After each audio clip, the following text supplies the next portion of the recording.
Well, good evening. Thank you all for coming this evening. We just wanted to report we're happy to see where the budget ended up. We would have liked to have seen more cuts to our budget, but we were able to work with our House contingent of the Freedom Caucus hand in hand to really force the issue of making the cuts.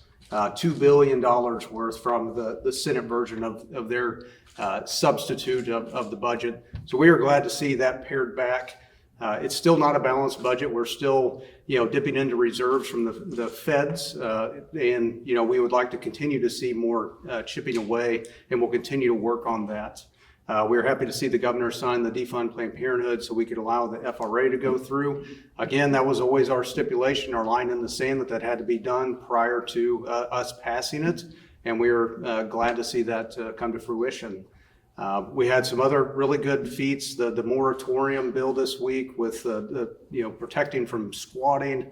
That was another issue we were really glad to get through, and we're just looking forward to the home stretch here and what the minority floor leader said. I mean, it's been a really topsy-turvy session. I think it's not incumbent of the reflection of Republicans and the Republican brand. It's unfortunate leadership of a select few of delaying things. IP, we're happy to have pressed on that issue, making sure that that's going to be the first thing that we bring up directly after what we achieved today.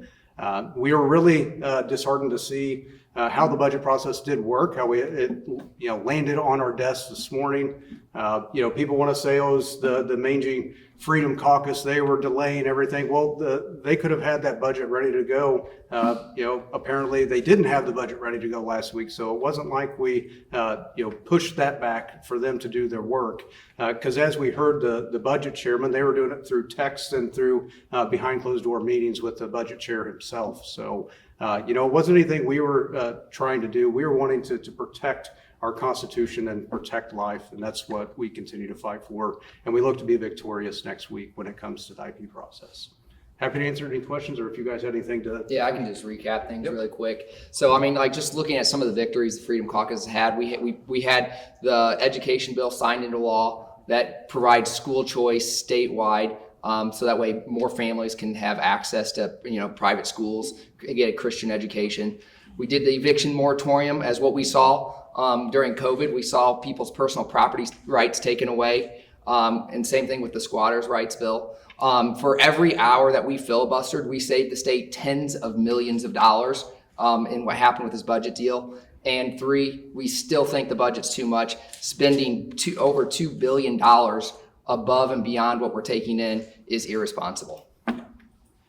Any questions? Senator Brett, why should taxpayers foot the bill for the lawsuit you're facing from Denton Lauderdale? Well, if you want to talk with the AG, I mean, we met with him and he, definitely felt that this was warranted in our official capacity. So he took on the case. Do you have any response to Governor Parson? This morning he criticized the decision. I'd say talk to our counsel, the Attorney General. So no one used the PQ on you guys while you were filibustering.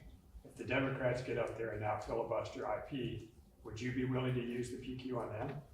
Well, I think the PQ is always in question. The Democrats don't want to use it because they don't want to set that precedent of it, of unleashing the use of the PQ.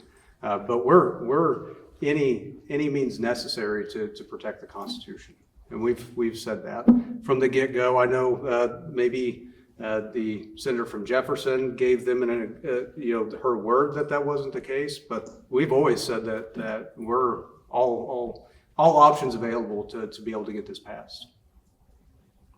Do you feel like you have a good understanding of the budget proposal this time around?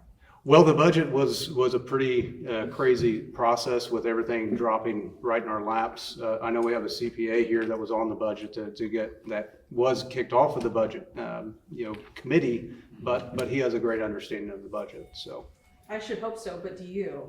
I mean, Yeah. I'm thinking of not the budget committee. I'm thinking about everyone else. Do you have a good understanding? Oh, sure, absolutely. Well, I guess what's your question No, and what that is? That was Yeah, I mean, I was a county auditor, and I did the Just- budget for a full county of a $74 million budget. I know how budgets operate. I know how the line items and making sure we're able to look through to make sure that spending is a legitimate expenditure And that's the problem with our budget process, is we only talk about the new increases. We don't ever go and actually visit where that dollar is actually being spent, how it's being spent and being utilized. And if we did zero-based budgeting, which I filed numerous times, to dive into where every dollar is spent, we can actually see the performance of departments. We don't do that. We just continue to fund and fund and fund without asking questions. So yes, I do understand. Anyone else? Just to clarify, I'm coming from a rushed budget process when I ask that. Well, why. that's what I'm saying. Yeah, that's why I was saying with the way this was done, I mean, it's hard to have an understanding, yes.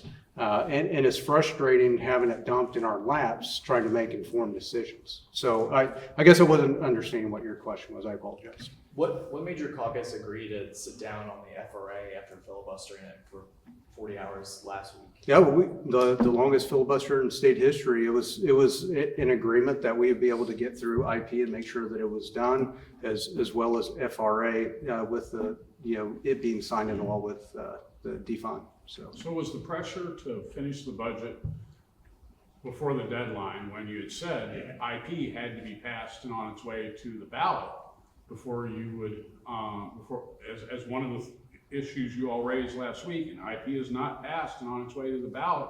So did the budget deadline play into the decision to allow these votes today? So our line in the sand was the defund provision with FRA. And then the budget was we were wanting it to be in front of the budget, but that was a negotiation that we did work through and try to compromise on. So it was never a line in the sand that we weren't going to let the budget through, but ours was just wanting to hold the line and kind of put a stop and the brakes on the Senate to make sure we were going to be able to get IP done. The line, it's scary. Yeah, but all last week it was defund Planned Parenthood and IP have to be passed before things move ahead, and only one of those is done. And Well, it was on the governor's time. The defund was signed, as we saw this morning, the agreement, and we have in writing that we would for sure 100% be going to this and seeing it through on IP. So that's where we felt that we had a good compromise. Do you have assurance from the majority leader that the PQ will be used if necessary on IP? You'll definitely see. We have an assurance from the floor leader that we will stay on IP until either A, the PQ is used, or B, we finish it without a PQ, or session ends. So those are the three Is options. stripping that ballot candy on the option or the No, provisions? we're not going to strip the ballot candy off. I actually have a question for Senator Koenig as well. Governor Carson signed the big education omnibus bill. Any comments on that? Yeah, I mean, like I said, I'm very happy that he did that. And like I said, this is a big win for kids all across the state. We have schools in the state where there's not a single child proficient in English and math. And like I said, this provides options for parents, and it's a good thing. All the studies show that the vast majority of academic outcomes improve when you introduce school choice. And so I'm very happy that he signed it. What schools have 0 kids that are proficient? I mean, we can provide you a list. I don't know them right off the top of my head, but there are schools in Missouri that there's not a single child proficient in English and math. And I know if I had a child that went to one of those schools, I would want another option for my child. I want to follow up on something you said. I think you said earlier, Senator Brett, that you have assurance in writing, and then Senator Koenig said 3 options. Are those 3 options spelled out in writing? Well, it's multifaceted, but we have an assurance, in writing of that it's going to be done. Can you share that with us, that written?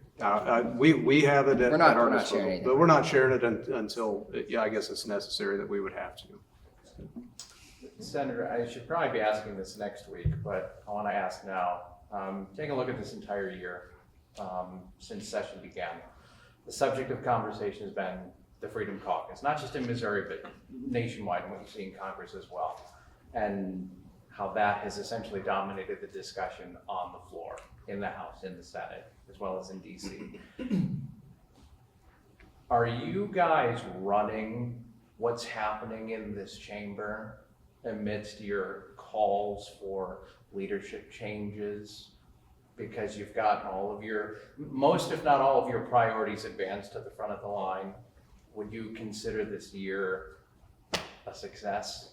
I mean, we've been successful in moving the ball forward for sure. And we've had, IP reform, education reform, definitely making cuts to the budget. We're the top three, and we've been successful in that as well. And others, I think before the end of session, we'll have success in potential property tax cuts, or personal property tax cuts, excuse me.